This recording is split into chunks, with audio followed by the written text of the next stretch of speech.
the long-term history and flourishing future session. Beatrice, a keyword. What was the highlight in your session? Oh, I think I felt like there was an excitement for the term existential for like the concept. Wonderful. I'm glad to hear it. We're all together. Next one, Anna. Do we have Anna? Yes. So what are you looking for? A summary? A highlight summary of your, like, what did people miss in your presentation, basically? So we talked about different concrete visions of 2045 that people had submitted as part of our contest, and we looked at some data across 144 worlds and what came up most frequently about how people relate to the future. Wonderful. Okay, quite actionable. Next one, we have Jake. Is Jake here? Yeah, so what I hoped I conveyed was that through using the guiding principles of differential technology development, we can use technology to address the risks of emerging technology. And that by doing so, it can make us resilient to be able to realize all the other kinds of advances and capabilities that everyone else here is working on in a way that we don't have to. We can realize the existential hopes scenario without realizing the existential risk scenario. Beautifully said. Wonderful. Wonderful. Next one up, we have the second track, longevity, in this room. You've, I'm sure, discussed quite a lot. Yuri, masterfully presentable here. All right. Putting us all to shame. What was the highlight of your session? You want me to stand up? Oh, all right. So I guess you don't want me to stand up. Well, our sessions, we just talked about like each topic presented. Well, I presented on partial reprogramming, basically describing the paradigm of rejuvenating longevity using reprogramming, cellular reprogramming, and the potential that it has as a new therapeutic paradigm. So that was me, and then we had Michael and Alexander. I'm not sure, would you like them to describe themselves, Absolutely. or would you like me to No. Oh, okay, sorry. They can do that well for themselves. So Alexander was the last Hello. person here on longevity blind spots. Yes. So, keynotes from my presentation. Bad. Some very, very powerful gene therapies are that extended lifespan significantly are not applicable to human beings, unfortunately. Good. We can probably extend lifespan by up to 10 years by reducing blood sugar spikes. Even better, we can combine several drugs that and get even more ugly. The elastin damage limits like our lifespan to maybe 120 years, our maximum longevity, and great that we are working to overcome this. Thank you. Next, Allison. Yep, the next one there is speaker. Should be Michael. Yeah, we can pass the mic. If he's not here, right? Okay, great. Well, then we will go with the next one up. Next one up, we have the molecular machines, computing, atomic precise manufacturing room. So, Neve, Gavin, give us a breakdown of what was discussed in your session, and where's the mic? Great. Perfect. So in my session, I looked a lot at the importance of closed loop systems. So having the computation and experimentation tightly interconnected and reinforcing, it's not either or. And focusing on the key bottlenecks that need to be unlocked and don't having to reinvent the wheel. There are lots of other disciplines that we can draw upon and take the learnings from that and apply it in our field. Wonderful. Thanks a lot. That was very succinct. Cool. Next one up, I'm probably going to stay in this corner. Next one up, we have Stefano. See you around. I know you showed a very nice demo. We're happy to hear. Well, yeah, so it was great to. Is it working? Yeah, and hold it a little bit. It's for the recording. Okay, sorry. So in our session, we discussed the fact that we really need to collaborate, like because of the main bottleneck, which is the brain, human brain. Like we are too specialized now, and we need to work together to design advanced things, design advanced molecular machines. So we need different disciplines, different fields to combine and to work together. Cool. Let him give you a demo of his incredible tool that he's working on, if you so may. Next one we have Lee. Is Lee around? Lee's okay. We're coming back to Lee afterwards. Then next track we have neurotech, brain computer interfaces, whole brain innovations, and Sumner was number 1. Cool. And again, Steve, Mike, you. Yes. So we talked a little bit about how we're on the cusp of minimally invasive neurotechnologies that enable whole brain IO, and that whole brain IO brings us out of a phase of just treating paralysis and into all neurological injuries and disorders, and eventually all of humanity. Wow, okay, good. That was a pretty strong start. Then we have Anders over here. Let me get to you. Thank you. So I mostly said it's complicated about both the development of various neurotechnologies, their application, and the ethics. However, a key concept that I think matters that came up is shared intentions. What makes us humans very effective is that we can generate shared intentions, and neurotechnologies that allow us to share intentions with machines or other humans are potentially extremely transformative.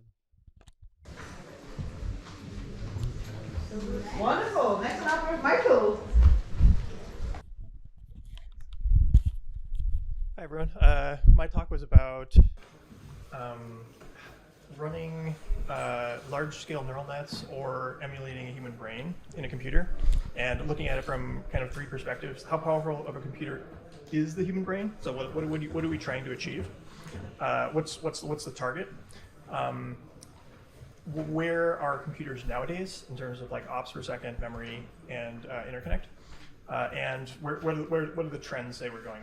Like when are we going to have computers that are as capable as human brain for, let's say, less than $1 million? Wow, and when is it? It's you know, a few decades, and yeah, a few decades tops. But you're working on it. Yeah, Right. 5 to 30 years, and we're working on that. I should say that we're having a whole brain emulation workshop in Q1 next year with Anders. Hopefully Michael will join for that as well. We're visiting Anders' whole brain emulation roadmap from 2007, which is still pretty relevant and still the best, I think, doc out there on the topics. I hope so. If we couldn't, that would be sad. Okay, cool. Next one up, we have Nicholas from Labda. Where are you? What did we discuss in our track? Yeah, so we talked about ways to form scientific organizations that are completely online.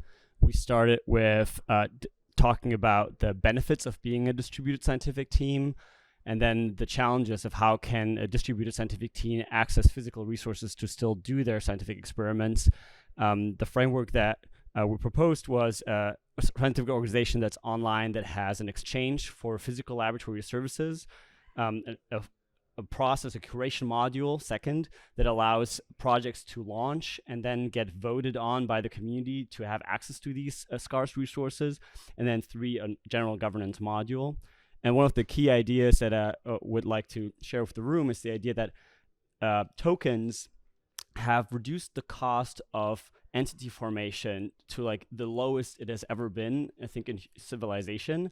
And the cost is now so low that every idea can be a token-based entity. Every idea can mint impact certificates, and we can use that to basically share ownership over scientific ideas very organically, so that we can move to a world where there's not a disconnect between a citation-based world and an equity-based world, and instead it's co-ownership instead of co-authorship all the way down. Wonderful. Before we go to Bendy, we're going to have Lee and Michael do the report of just a highlight of your session. What did people miss? Give them ultimate FOMO. You missed me talking nonsense. So I described how it's possible to take to take an idea of a molecule and to program it and to get it made for real with a machine, and talked about how we were going to use that to make aliens and find the origin of life. That's what I talked about. Wonderful. Michael behind you. And then Michael was in the biotech track. Okay, so I talked about how to accelerate the development of the longevity industry in general, and my personal thesis is that successful startups will really drive that. And I reported on the startups that we have funded, and we have 2 startups that entered clinical trials next year, and I'm really positive about that. So then we can see whether we have therapies or not. Wonderful. Very practical. Thank you. You're standing right there, so we're switching again into the D cycle. Awesome. Yeah. So in our talk, we discussed how cryptography can be used to protect people's ideas and creations to maximize human creativity. You know, being able to give people the right to be able to protect what they create or not if they just want to open source their work for knowledge. And just about how generalizable this idea is. You can use it for science, you can use it for tech, pretty much anything. But also that, yeah, someone might not necessarily want to protect what they create. They might just want to open source it for knowledge's sake. And so being able to create every sort of like parameter and configuration where someone would or would not want to protect what they create with democratized cryptography. Wonderful. Nice summary. Yeah, we have her here. I think she's... No, I think she's being held up. There were lots of people afterwards swarming here. So we give her a few minutes to arrive. Erica, do we have Erica here? Okay. Next one up we have Romain. Okay, maybe Alice can find out where the space track went. Or you do a report up. Why not? We give you the mic.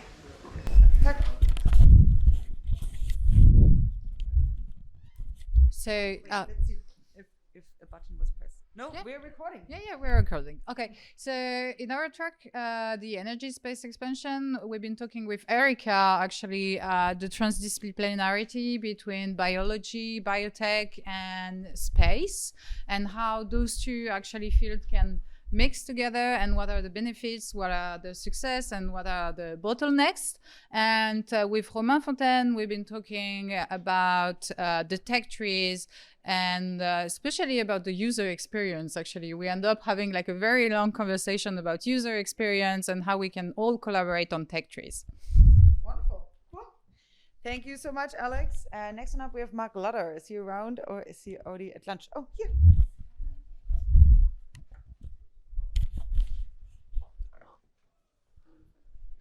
Hi, I'm Mark. I talked about charter cities, the work that my nonprofit is doing mostly in Africa to help with rapid urbanization and improving governance to accelerate economic growth. And then the Stealth Charter City project I'm working on, targeting kind of higher scale migrants and what it's like to negotiate with government and landowners and kind of sequence capital and get things started. Wonderful. Great. Next one up we have we talked about what's next for Foresight, what it should become, what's the next iteration, and the idea was that by doing more of what we do, by scaling, and by doing it more and more in a rhizomatic way, as opposed to and decentralized, as opposed to a more like top-down approach. We could accelerate and support more and more of all of you into bringing forth your existential hope and transformative vision for the world and do something really beneficial. And that the big conclusion that was that for this, what we critically need is more funds. So please help. An early fundraising appeal. I like it. Unless Danielle is close, maybe you want to say a few words about what Danielle discussed. Oh, Danielle is not here? I think she's in the other room. Oh, okay. Well, Danielle was talking about accelerating also people in a similar way to Foresight. Through funds, but yeah, like finding like specific talents and really having an approach that is like, instead of it was a talk that was related to art and philanthropy in art, and the idea was really accelerating a sort of like project base, like funding the people, funding the project. And one of the big conclusions and highlight was let 1,000 fellowships bloom, meaning like having more and more of funders trying to support really edge and like transformative projects. So it was a good continuation to Foresight also. Wonderful. I must say, I think our edgiest fellows next year have also gotten 15-17 funding, so I think they're really onto the hard edge. Okay, wonderful. We have Puya who just joined, so I'll put you on the spot if you want to say a highlight of what we discussed. Yeah, so we talked about the potential that can be unlocked by introducing a non-transferable object in what is otherwise a very transferable, hyper-financialized DeFi crypto ecosystem.